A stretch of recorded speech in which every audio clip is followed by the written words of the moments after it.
2022માં ખેરગામમાં થયેલી હિંસા અને તોડફોડના કેસમાં વાસણાના કોંગ્રેસી ધારાસભ્ય અનંત પટેલ સહિત 23 આરોપીઓ સામે પોલીસે નવસારી ડિસ્ટ્રિક્ટ કોર્ટમાં 2052નું ચાર્જશીટ રજૂ કર્યું છે। આ કેસમાં આગામી સુનાવણી 9 એપ્રિલના રોજ હાથ ધરવામાં આવશે, જેમાં સરકારી વકીલ દ્વારા તમામ આરોપીઓની ગુનાહિત ભૂમિકા સ્પષ્ટ કરવામાં આવશે। આ સમગ્ર વિવાદ ઓક્ટોબર 2022માં ધારાસભ્ય અનંત પટેલ પર થયેલા હુમલા બાદ શરૂ થયો હતો। આ ઘટના બાદ ખેરગામમાં તણાવપૂર્ણ સ્થિતિ સર્જાઈ હતી। ઉશ્કેરાયેલા ટોળાએ કાયદો અને વ્યવસ્થા હાથમાં લીધી હતી, જેમાં પોલીસ જીપ અને ફાયર ફાઈટરની ગાડીઓમાં તોડફોડ કરી આગ ચંપીનો પ્રયાસ કરાયો હતો। આ ઉપરાંત સ્થાનિક દુકાનોમાં પણ તોડફોડ અને લૂંટ ચલાવવામાં આવી હતી। આ મામલે પોલીસે હત્યાનો પ્રયાસ, ધાડ, લૂંટ, રાયોટિંગ અને જાહેર મિલકતને નુકસાન પહોંચાડવા સહિતની ગંભીર કલમો હેઠળ ગુના નોંધ્યા હતા। આ કેસમાં અનંત પટેલ ઉપરાંત જિલ્લા કોંગ્રેસ પ્રમુખ શૈલેષ પટેલ, ખેરગામ તાલુકા પ્રમુખ શશીન પટેલ અને સરપંચ ઝરણા પટેલ સહિત કુલ 23 લોકોના નામ સામેલ છે। આરોપીઓ દ્વારા કોર્ટમાં કેસમાંથી મુક્ત કરવા માટે ડિસ્ચાર્જ અરજી કરવામાં આવી હતી, જો કે સ્પેશિયલ પબ્લિક પ્રોસિક્યુટર નરેશ સુખડવાલાએ આ અરજીને પ્રીમેચ્યોર અને આધાર વિહોણી ગણાવી છે। તેમણે જણાવ્યું કે ધારાસભ્ય કે સરપંચ જેવા જવાબદાર પદ પર બેઠેલી વ્યક્તિ જ્યારે ગંભીર ગુનો આચરે ત્યારે તેની ગંભીરતા વધી જાય છે। પોલીસે કોઈ પણ પક્ષપાત વગર પુરાવાઓ સાથે નિષ્પક્ષ તપાસ કરી છે।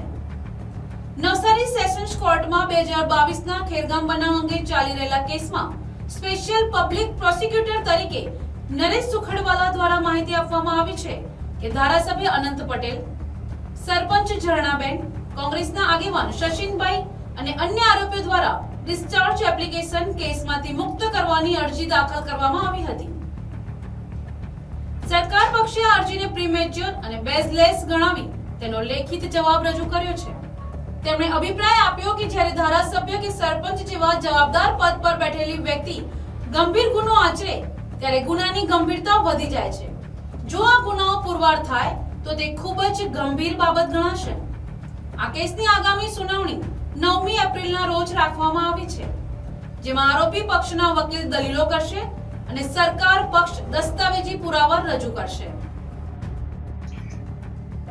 હું નરેશ સુખડવાલા, સરકારના ગૃહ વિભાગ તરફથી જે ખેરગામમાં 2022માં બનાવ બનેલો તે બનાવમાં ધારાસભ્ય અનંત પટેલ, પછી સરપંચ ઝરણાબેન, કોંગ્રેસના આગેવાન શશીનભાઈ, કોંગ્રેસના જિલ્લા પ્રમુખ વગેરે વિરુદ્ધ જે લૂંટ અને એટેમ્પ્ટ ટુ કમિટ મર્ડરનો કેસ દાખલ થયો, એ કેસમાં સરકાર તરફે મારી સ્પેશિયલ પીપી તરીકે નિમણૂક કરવામાં આવી છે।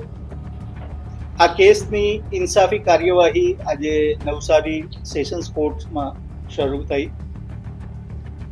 ધારાસભ્ય અનંત પટેલ અને શશીન અને ઝરણાબેન વગેરે તરફે અને બીજા આરોપી તરફે તેમના વકીલ સાહેબે ડિસ્ચાર્જ એપ્લિકેશન દાખલ કરવામાં આવી।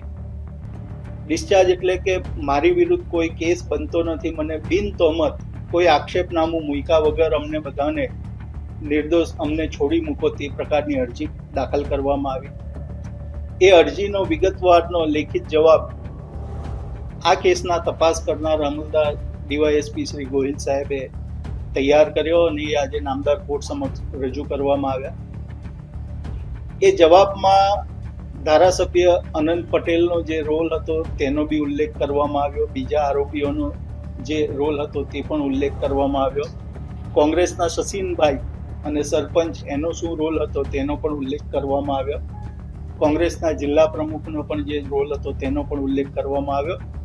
સાથે સાથે ફરિયાદમાં આ લોકોના નામ છે, આરોપીઓના તમામ નામ છે અને આ ધારાસભ્ય સહિત તમામ આરોપીએ જે રોલ ભજવો છે તે રોલનો પણ ઉલ્લેખ ફરિયાદમાં જ છે અને આ તબક્કે ફરિયાદ ખોટી છે તેવું માની શકાય તેમ નથી અને એને માટે પુરાવો લેવો જરૂરી છે। એટલે ડિસ્ચાર્જ અરજી જે આપી છે એ પ્રીમેચ્યોર ડિસ્ચાર્જ અરજી છે અને બેઝલેસ ડિસ્ચાર્જ એપ્લિકેશન છે તેવી રજૂઆત આજે નામદાર કોર્ટ સમક્ષ અમે કરી। એટલું જ નહીં, નામદાર કોર્ટમાં એવું પણ કહેવામાં આવ્યું કે આ સમય પસાર કરવાને માટે આવી અરજી આપી હોય તેવું દેખાઈ આવે છે પ્રાઇમા ફેસી, કારણ કે અરજીના કન્ટેન્શનમાં જ એક જ વાત છે કે અમે નિર્દોષ છે અને ખોટી રીતે ફસાવી દીધા છે. એના સિવાય બીજી કોઈ મહત્વની બાબત અરજીમાં નીકળી આવતી નથી, જેથી એ અરજી નામંજૂર ખર્ચ સાથે નામંજૂર કરવાનું જણાવ્યું. સાથે સાથે આજે આ કોઈ પણ આરોપીઓ નામદાર કોર્ટ સમક્ષ હાજર નહોતા. જે કોંગ્રેસના સસીનભાઈ છે, પછી સરપંચ ઝરણાબેન છે, એ લોકો હાજર ન હતા. આરોપીના વકીલ તરફે એવી રજૂઆત કરવામાં આવી કે આજે ખેરગામ મુકામે જે કેસ છે ત્યાં હાજર છે. તેમ છતાં અમારા તરફે, સરકાર તરફે એક વોરંટની અરજી આપવામાં આવી અને સાથે સાથે એવી પણ રજૂઆત કરવામાં આવી કે આવતી મુદતે આમાંના કેટલા આરોપીઓ કોર્ટમાં હાજર હતા તે રોજકામ સાથે એનો પુરાવો આરોપીના વકીલ કોર્ટમાં રજૂ કરે તેવી રજૂઆત પણ કરવામાં આવી. એટલે આમ હવે આ કેસ 9મી એપ્રિલે રાખવામાં આવ્યો છે. 9મી એપ્રિલે આરોપીના વકીલ દલીલ કરશે અને સાથે સાથે સરકાર પક્ષે દસ્તાવેજી પુરાવાનું લિસ્ટ વગેરે પણ અમે મૂકનાર છીએ. જે જવાબદાર ધારાસભ્ય છે એમના સામે આ ગુનો આપણે આક્ષેપો ચાલી રહ્યો છે, શું એમની જવાબદારી હતી? કામગીરી જે આ ઘટનાઓ બની, જ્યાં તોડફોડ થઈ, વાહનોને નુકસાન થયું, આપ શું માનો છો? અત્યારે આપણે જો પ્રાઇમા ફેસી રીતે ફરિયાદ જોવા જોઈએ તો ફરિયાદમાં આ ધારાસભ્ય અનંતભાઈ અને કોંગ્રેસના જે સસીનભાઈ છે, પછી સરપંચ ઝરણાબેન છે અને બીજા કોંગ્રેસના જે આગેવાનો છે તેનો રોલ ફરિયાદમાં જ જણાવેલો છે. હવે એ ફરિયાદનો જે ને મદદ કરતા કોરોબોરેટિવ પીસ ઓફ એવિડન્સ જે બધા સ્ટેટમેન્ટો છે તેનો પુરાવો પણ અમે કોર્ટમાં રજૂ કરીશું અને પછી કોર્ટ નિર્ણય લેશે કે એની શું જવાબદારી થતી હતી. પણ હું અંગત રીતે એવું માનું કે જ્યારે કોઈ જવાબદાર વ્યક્તિ જેવા કે ધારાસભ્ય હોય, સરપંચ હોય, મેયર હોય કે કોઈ પણ પોલિટિકલ હોદ્દા ઉપર હોય કે કોઈ પણ સમાજના આગેવાનો, તે ગંભીર કોઈ પણ ગુનો આચરે તો એ ગુનાની ગંભીરતા વધી જાય છે. હંમેશા ગુનાની તમે કાયદામાં જ્યારે કાયદો, હું આ કેસની વાત નથી કરતો, હું જનરલ વાત કરું છું કે કાયદામાં એક સજાની જોગવાઈ હોય કે મહત્તમ સજા આટલી અને ઓછી સજા આટલી.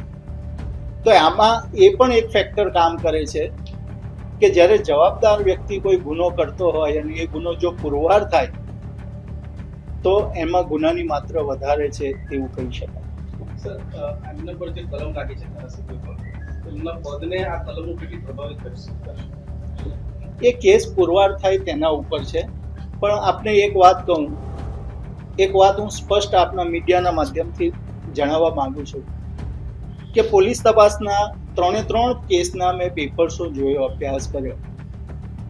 એ અભ્યાસ ઉપરથી એ તપાસના કાગળો જોતા એવું સ્પષ્ટ દેખાય છે કે પોલીસે કોઈ પણ પક્ષની કોઈની પણ તરફદારી કર્યા વગર કાયદો શું કહે છે તે મુજબની એને તપાસ કરી છે. એટલે પોલીસે કોઈ પીક એન્ડ ચૂઝની નીતિ અપનાવીને કોઈ એક પોલિટિકલ પાર્ટીને ફાયદો કરવા અને બીજાને નુકસાન કરવાને માટે તપાસ કરી હોય તેવું આ કેસમાં દેખાતું નથી. કારણ કે આ કેસમાં જે વ્યક્તિને નુકસાન થયું છે, જે વાહનો સળગાવ્યા છે, વાહનોને નુકસાન કર્યું છે, દુકાનોને તોડફોડ કરી, એ બધા પુરાવા પોલીસે ચાર્જશીટમાં રજૂ કર્યા છે અને એ કોઈ ઊભા કરેલા પુરાવા હોય એવું દેખાતું નથી. હવે પુરાવો કોર્ટમાં ઓરલ એવિડન્સ ચાલશે અને પછી કોર્ટ નક્કી કરશે કે પોલીસે જે કેસ કર્યો છે તે પુરવાર થાય છે કે કેમ. એટલે અત્યારે સબજ્યુડિસ છે. એટલે સબજ્યુડિસ મેટર હોય ત્યાં હું એવું અત્યારે ના કહી શકું કે આના પદને શું નુકસાન થાય. પણ હા, એક છે, જો ગુનો પુરવાર થાય તો એ ગંભીર બાબત છે એવું કહી શકાય. બીજી તરફ ધારાસભ્ય અનંત પટેલ અને તેમના સાથી મિત્રોના વકીલે જણાવ્યું કે અનિવાર્ય સંજોગોને કારણે આરોપીઓ પક્ષ કોર્ટમાં હાજર રહી શક્યો નહોતો. વકીલના જણાવ્યા મુજબ આજે કોર્ટમાં માત્ર અરજીઓની સુનાવણી હાથ ધરાઈ હતી અને તે સિવાય કોઈ વિશેષ કાર્યવાહી કરવામાં આવી નથી. આ સાથે વકીલે એવો દાવો પણ કર્યો કે ધારાસભ્ય અનંત પટેલ અને તેમના સાથીઓ વિરુદ્ધ કોઈ કેસ બનતો નથી. એડવોકેટ પરેશકુમાર વાટવેચા, દશેરા ટેકરી ખેરગામ વિસ્તારની અંદર અનંતભાઈ પટેલ ઉપર પૂર્વ જિલ્લા પંચાયત પ્રમુખ ભીખુભાઈ આહિર અને તેના માણસો દ્વારા અનંતભાઈ પટેલ ઉપર હુમલો કરવામાં આવેલો અને તે હુમલામાં તેઓએ એફઆઈઆર કરવા માટે પોલીસને રજૂઆત કરતા એફઆઈઆર નહીં કરતા આ તમામ લોકો રજૂઆત માટે સત્યાગ્રહ કરવા માટે બેસી ગયેલા. ત્યાર પછી અનંતભાઈ અને તેના માણસો ઉપર 3 અલગ અલગ કેસો કરવામાં આવેલા, જેમાં એક કેસ છે ભીખુભાઈની દુકાન સળગાવી દેવાનો, બીજો કેસ છે એ પોલીસની વાન ઉપર હુમલો કરવાનો અને ત્રીજો કેસ છે ફાયર બ્રિગેડ ચીખલી ઘેજ ગ્રામ પંચાયતના બંબાને તોડફોડ કરવાનો. આવા 3 કેસો પૈકીના 2 કેસો ખેરગામ કોર્ટે કમિટ કરીને નામદાર સેશન્સ કોર્ટમાં મોકલતા, જે કેસમાં ધારાસભ્ય અનંતભાઈ પટેલ અને અન્ય આરોપીના સાથે બિન તહોમત છોડવા માટે એક અરજી કરેલી. આખા બંને કેસોનો જો અભ્યાસ કરવામાં આવે તો અનંતભાઈ પટેલ અને સાથી અન્ય આરોપી વિરુદ્ધ પ્રત્યક્ષ રીતે કોઈ પુરાવો દેખાઈ આવતો નથી કે કોઈ કેસ બનતો નથી. તે સંદર્ભે ડિસ્ચાર્જ અરજી યાને કે બિન તહોમત છોડવા માટેની અરજી રજૂ કરવામાં આવેલી અને તેના જવાબ માટે આજ રોજ મુદત આપવામાં આવેલી. અનિવાર્ય સંજોગોના કારણે આરોપીઓ આજરોજ હાજર નહીં રહેતા હમોએ આરોપી તરફે નામદાર કોર્ટમાં મુક્તિ અરજી આપતા નામદાર કોર્ટે ન્યાયના વિશાળ હિતની અંદર મુક્તિ અરજી મંજૂર કરી.